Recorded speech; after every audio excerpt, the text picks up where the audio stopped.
Hello and welcome to this new video about the Vijnana Bhairava Tantra, a wonderful collection of teachings directly pointing at our true essence, which is the essence of everything and everyone, and an awakening which is the source of every good. It is a unique tantric teaching. Abhinavgupta calls it the Shivopanishad, the secret teaching, the secret essential teaching of Shiva. Last time, after the introduction, we had seen the first verse, the first experience, the first pointing out among the 112 that constitute that collection. Now, the 25th. And today we are going to see the 25th, 26th, and 27th. All of those are about breath, because breath of vital energy, prana, is the first manifestation of awareness. Prag prani samvit parinata. First consciousness transformed itself, evolved into vital breath and vital movement. Prana means both vital breath and all movements of life, like the heartbeat and all the movements of the limbs and the body, etc., and speech as well. So breath is very important. It is such a miracle. As we have seen last time, breathing, when I listen to breath, it is like saying the most essential mantra. Because what is mantra? According to that tradition, a mantra is a being, not just a sound. It is a being that has for its mission to bring me back, to bring everyone back to awareness. That is the adhikara, the adhikara, or the mission of the mantra, the aim, the purpose of him or her, because mantras are both mantra and vidya, masculine and feminine. And here now we are going to see that breath is also naturally going on as pranayama. You know, the famous practice of yoga, of so-called yoga, the second anga of it, the second part, ancillary of it, is pranayama. And asana pranayama, even though most people nowadays do not practice it, but it's the main practice in traditional and especially in Shaiva tantric yoga. So this is now the verse 25, first in Sanskrit. Om maruto ntar bahir vāpi viyadyugmānivartanāt bhairavyā bhairavasyettham bhairavi vyajyate vapuḥ. So that first verse means that when one concentrates, holds one's attention on the couple of spaces inside or outside of the breath, that is, the end of in-breath and the end of out-breath, in that way, the essence of the flesh of the divine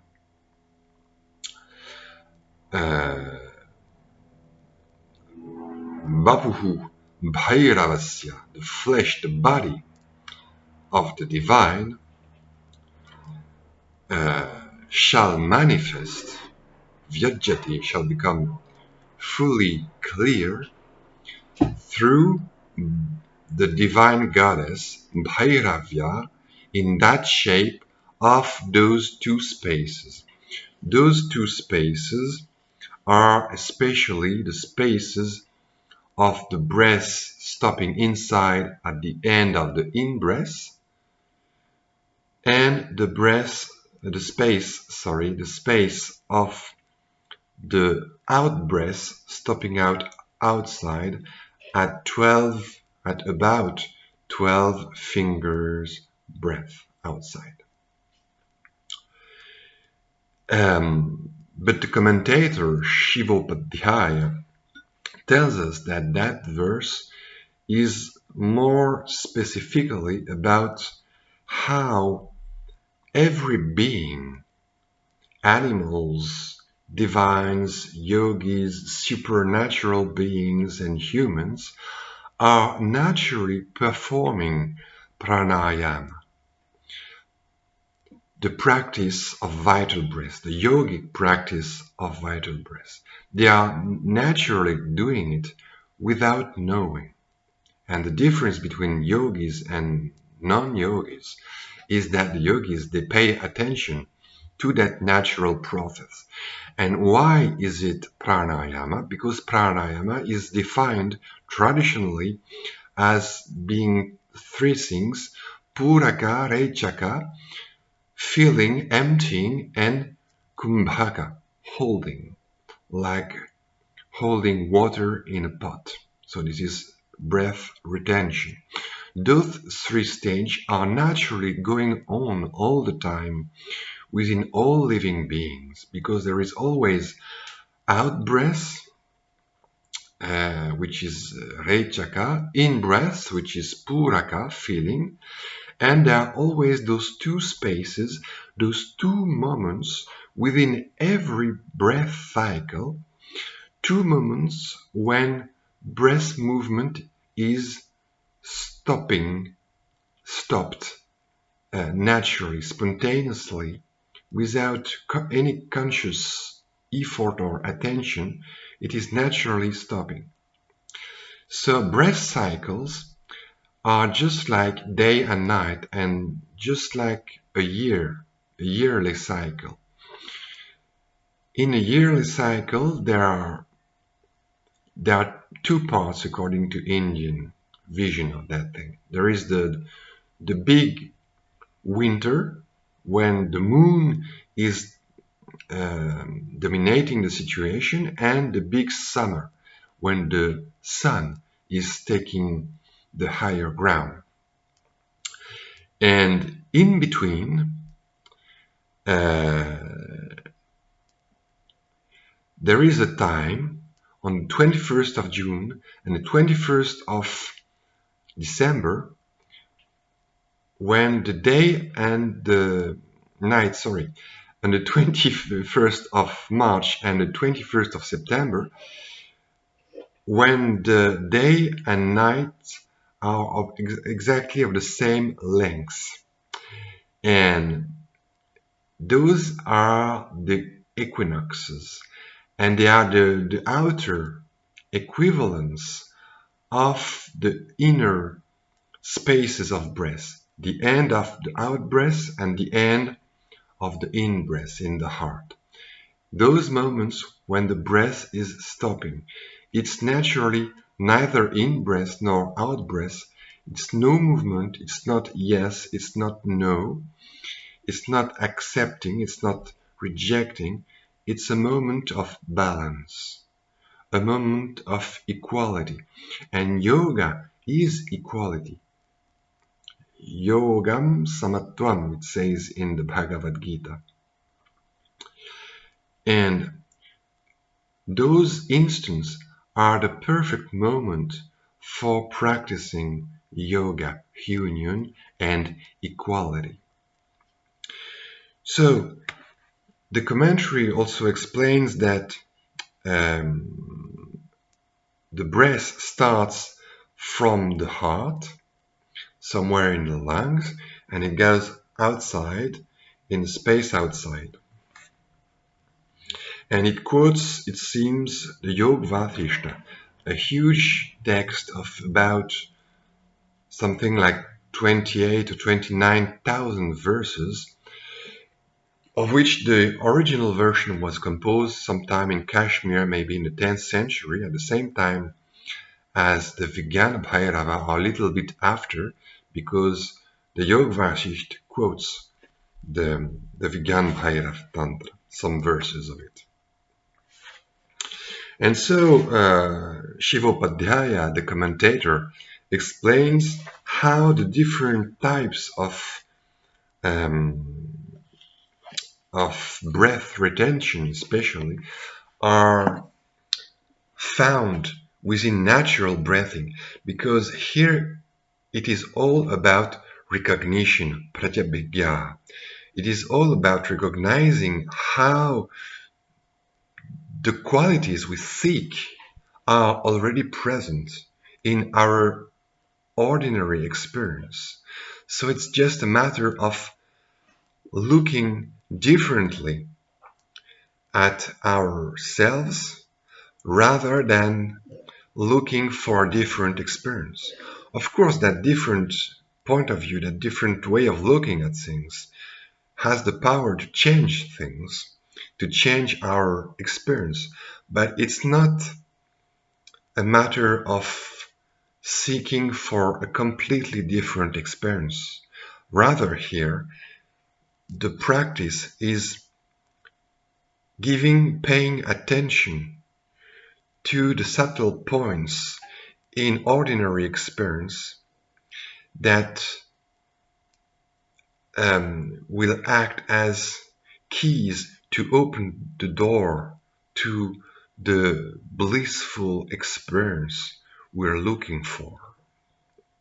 So it's more like coming to realize that really we are, that is, we, awareness, experience, we are what we are looking for, but we are not looking in the right direction. And so the Vijnana Bhairava Tantra is guiding us to look into the right direction. This is pratyabhijñā, this is recognition, this is finding what we look elsewhere to find it inside, what we are looking for in the future to find it here and now. This is pratyabhijñā. This is to make a bridge between the divine that we value, that we are looking for, that we're seeking, aiming at, but that we deem to be very, very, very far, remote, far away, somewhere very remote from us. And on the other hand, awareness, that we know it is very intimate, most intimate, always here, but that we deem to be very ordinary, without value. We say awareness, okay, and so what? So recognition is all about making the bridge between the two, like recognizing someone. You know that person, that wonderful person I've told you about. This is her. She's right in front of you. So we connect the two. And this is yoga in the real sense. This is yoga in the Kashmiri Shaiva sense. And here, it's exactly that method, exactly that process, because breathing is something that is very natural, very common. Of course, it's life. There is no life without breathing. But we don't pay attention to it because we don't give much value to it unless it's not working well. Unless we get short of air or we have some problem with like asthma. But otherwise, we breathe and we don't feel the breath. We don't appreciate the value of it. So here the teaching is pointing the value of the breath, saying that you see the ordinary breath, your ordinary normal breath of everyday life is yoga. You know, the big yogis, the great yogis in their caves in the Himalayas, the great accomplished one, Your breath is their pranayama, is their yogic practice. It's there. You just have to recognize it, to feel it, to taste for it, to wonder at it. Chamatkara, to taste. Chamat means it's the sound of a mouse, of a tongue tasting, savoring. We just have to savor it. We just have to savor what's given here now. That's the teaching of Kashmir Shaiva tradition. That's the teaching of Pratyabhijna. That's the teaching of that Tantra. Everything is there. We already have the abundance, the money, the riches, whatever. But we don't appreciate it. It's already here, but we don't realize it. We don't pay attention. So all those verses, those pithy verses, pointing out instructions, are just to make us change our way of looking at everything, to appreciate the ground of it, the texture of it, the miracle, the wonder, the amazement of it. And that is awakening. Awakening is amazement, chamatkara. That's the difference between an ordinary awareness, which is sleeping because not paying attention, not feeling, living blindly, deaf, and as if unmoved by anything, and the life of a yogi or a yogini, which is a life of wonder, amazement, appreciation, feeling, of aesthetic enjoyment. And real enjoyment is chamatkara, and real bhoga, real enjoyment is real moksha, real freedom. That's the teaching of the Tantra. So here it is again saying the same thing as the previous verse in a slightly different way. Because I think those verses were not composed by the author of that collection, but rather it is a collection that is probably different verses were taken from different sources, but they may mean more or less the same thing. They don't need to be very completely different from each other. Rather, they teach the point almost in the same way, only slightly different way. Maybe because it's coming from a different context, from a different tradition, with a different terminology, words, vocabulary, etc. So that we don't need necessarily every time to try to find that it is an absolutely different practice. So here we just sit with closed eyes and we listen to the breath, and especially to the end of the out breath. This is easier. And we appreciate especially the end of the out breath, the moment the breath naturally stops. Like a stone thrown in the air, it goes up, and before falling down again, there is a moment of no heaviness, floating, free floating. And I'm riding on the out breath, and I'm continuing in that space, in that silence, like an om, like a Tibetan bow. Continuing. I don't need to come back to the breath with each cycle. I just continue as long as I am not distracted, and I come back to the next breath only when I find that I have been distracted. So again, an out breath, and each time it's like an om, and to the infinite, lasting forever, like a free flight. no movement, free flowing, free expanding, free opening into transparency. In space, in silence, in light, like a bubble of light, expanding as far as possible, without end. So that is the practice of the verse 25th. And now the verse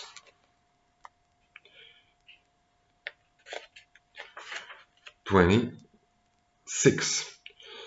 Om na vrajen na viśec chaktir marudrūpā vikāsite nirvikalpatayā madhye tayā bhairavarūpatā. By the energy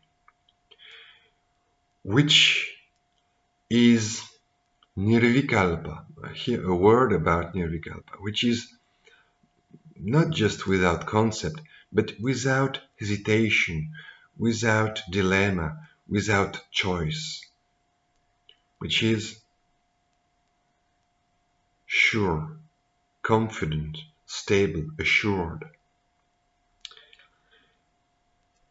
That experience, that awareness, that expands in the center, that is, in the intervals between out-breaths and in-breaths, again the same thing as the previous verse.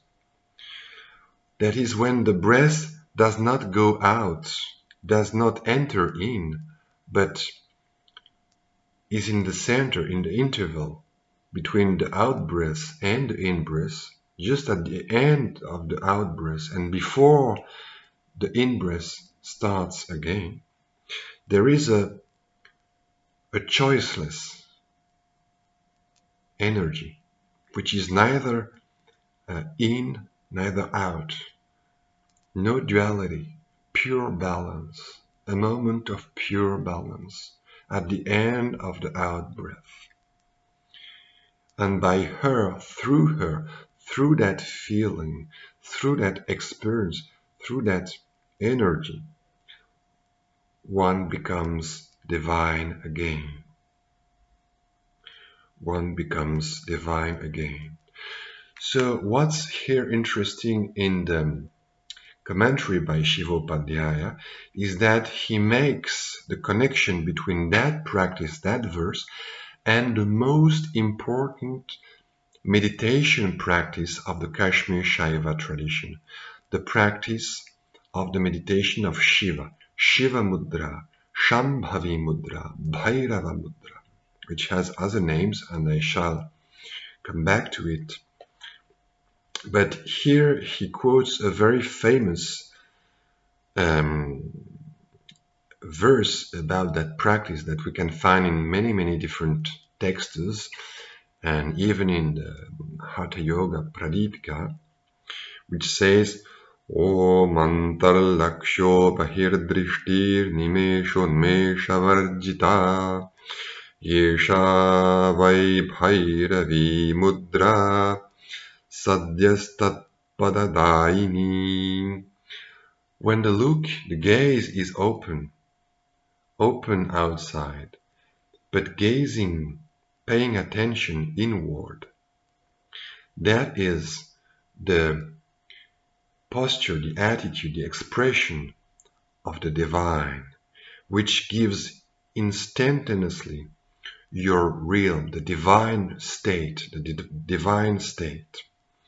So it is devoid of outside and inside, which would mean, according to the commentary of Shivopadhyaya, that this verse doesn't really so much speak about breath than about attention. But the two are very much connected because breath is a physiological basis, a physical basis of attention. Out breath, in breath, the two movements, the two basic movements of attention, inside, outside, following, getting away. So there would be two basic movements of attention: extroversion to the outside, especially during the waking state, like now, and introversion, going in, especially during the deep sleep state or any equivalent artificial meditation state.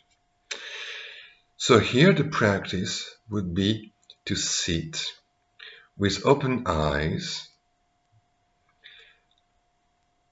relaxed, and gazing naturally, completely open, like a door open, like a house whose doors and windows are completely open to the outside, to the circulation of air between the inside and outside. So there is no more any frontier between out and in, between outside and inside.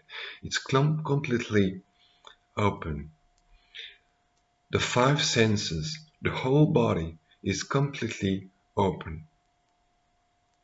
But inside, there is no thought being articulated. There is no in, no out, no yes, no no. It's completely silent, transparent, just like being a crystal ball, an open sky, completely open, completely translucid, transparent, completely open, empty, fully, everything is there, filled with everything, but no command, no commentary, no saying inside, no articulating words, no imagining words, sounds, no visualizations of sounds, nothing, completely silent, mute. Five senses fully present, inside, mute. That is Shiva Mudra, the main meditation practice of Kashmir Shaiva tradition. If there is one meditation practice, this is it. So, and this gives instantaneous no mind awareness, free awareness, freed awareness.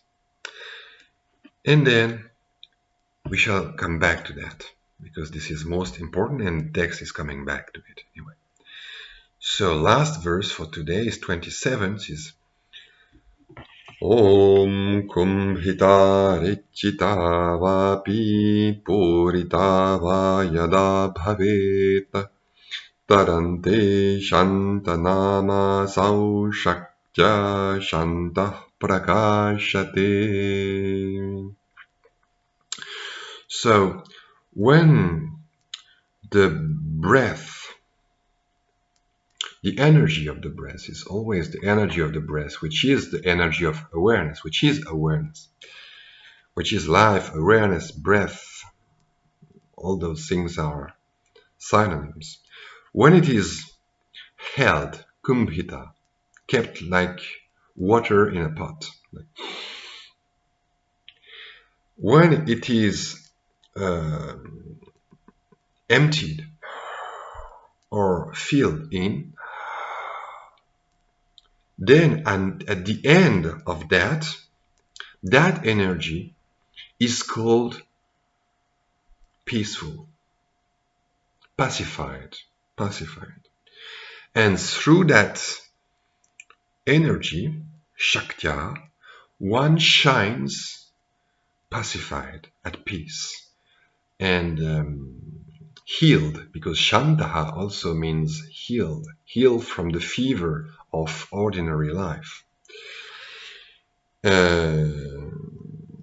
So here again, one might think that it is speaking about ordinary pranayama, ordinary breath practices like in yoga. Like, for instance, you breathe in like this, you hold, and then after some time you follow some precise rhythm and you're counting and so on. This is ordinary pranayama. But according again to the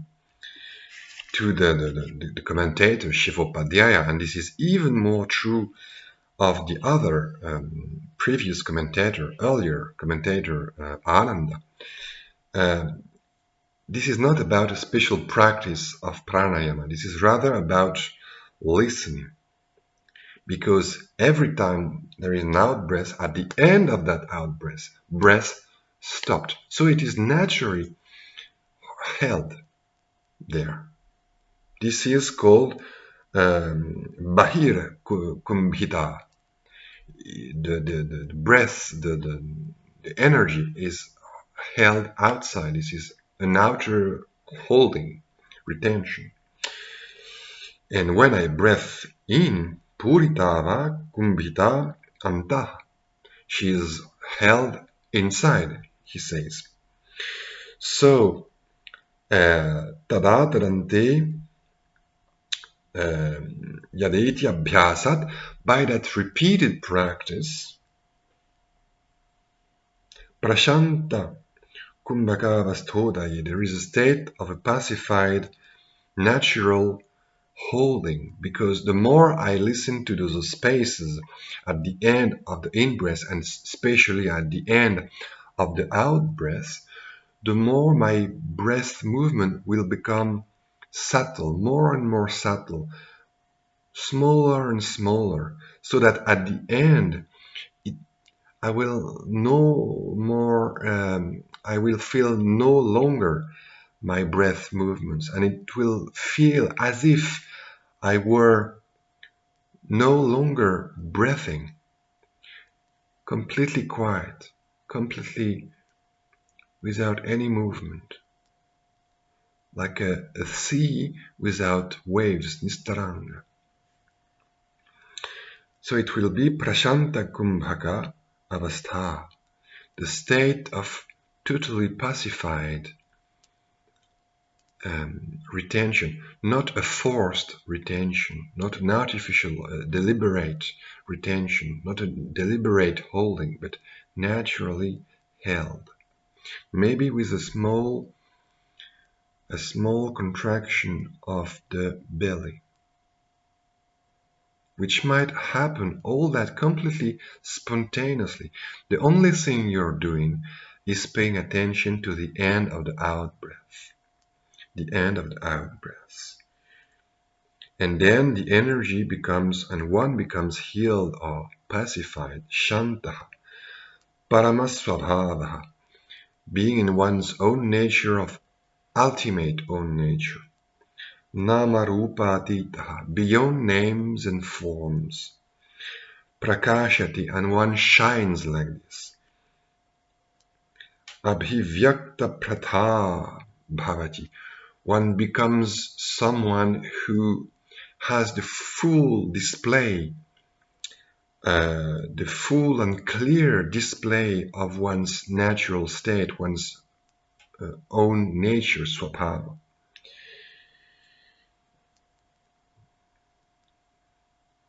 Yeah, the other commentary of Ananda speaks of the Shastra Marga Anusarena, kumbhakam rechakam vapurakam vidhaya, having practiced the feeling, emptying, and holding according to the teachings of the path laid down in the teachings. So probably he alludes to the teachings of yoga, of course, and the precise practices of pranayama. But anyway, that does not change anything to the real meaning of it. And by the way, even Ananda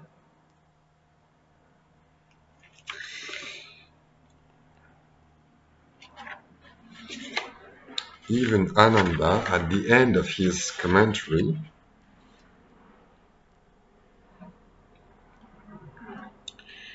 he quotes the Pratyabhijñā. He says that the final aim of the awareness of this and that is the full awareness of I. So again, it becomes completely spiritual and nothing to do with any ordinary pranayama. But just before ending that video, I would like to come back. Sorry, it's the dog. I would like to come back to, for a second, to the previous verse, the 100 and the 26th verse, which evokes, according to the commentator, the Shiva mudra, because I think this is really very, very important. This is one of the keys of that teaching and of its practice. If you don't get that, you don't get nothing, in my view. So he says, Atrayam bhavaha. Here is the deep meaning, the intent of that verse. Darshanadinam sarvashaktinam samuham. The whole collection of the whole of the five senses, like sight. Sve sve vishaye yugapat bhavena prakshipya. Having thrown them onto the respective objects, like sight, onto forms, etc., letting just open and free-flowing, that's what it means, just naturally, simultaneously, yugapat. Swam swabhavam spandatatvatmakam tadadharam. Having at the same time, seeing at the same time, the ground of those five sense perception, those five sense fields, the ground which is our very own nature, and which is the principle of vibration,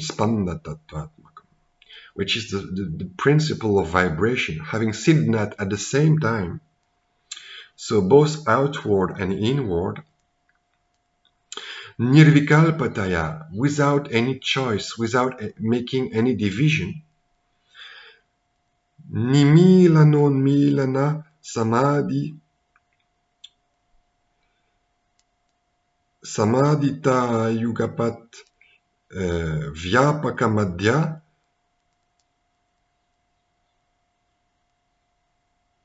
vyāpakam madhya, madhya bhumi avashtam bhat adhyasita.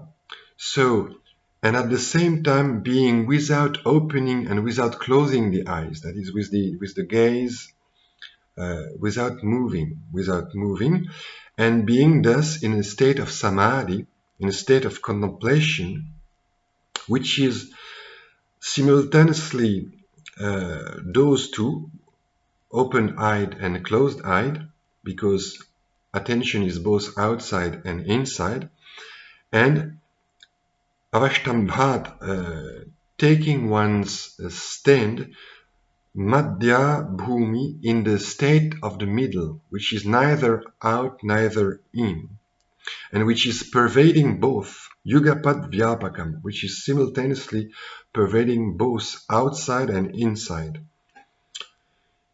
That is, I am both aware of the five sense fields and the silence inside. But in fact, those inside and outside, they are both the same experience, because the inside pervades the outside. It is a living silence, a living silent awareness which is pervading the five sense fields. So it's all one. Itad ubhaya visargarani vigalita sankalpa bhava krama vispārita karana chakratayā. And so this is very rich in meaning, but through having the will of one's organs, physical and mental, completely spread out, expanded,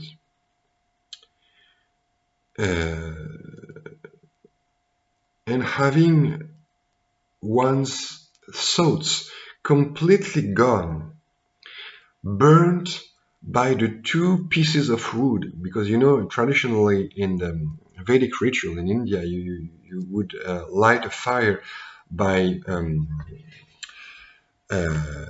moving two pieces of wood together, rather one like this and one stick like this, and you turn the stick very fast with your hands and it makes some fire. So the two lighting sticks of those two, looking outside and being quiet inside. Outside awareness, inside awareness. Those are sticking together, and they are lighting the fire of an awareness, of a new awareness that will burn away all ideas, all concepts, all inner speech. And one becomes completely quiet beyond any inner talk. Iti bhairavi mudranu anu pravishtatve jate sati. And when one is thus in that state of the posture, the attitude of Shiva, chaktir na bahir prasaret, the chaktir does not flow outside, ntar pravishedi does not enter inside. And even viyadyate, and when she is deaf, neither going out, neither going in, bhairavarūpatā bhavet, one becomes again divine awareness, divine state. So here the practice is sitting with open eyes and naturally staying transparent, quiet, mute, fully open, without holding, without manipulating anything. Completely relaxed, transparent, empty, and full of everything that appears, instant after instant.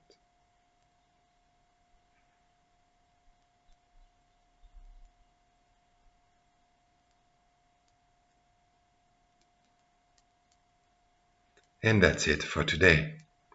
I hope you're well, and I thank you for listening to this, and I hope we'll meet for another video on that wonderful text, on that wonderful teaching, which is the Vijnana Bhairava Tantra. Thank you.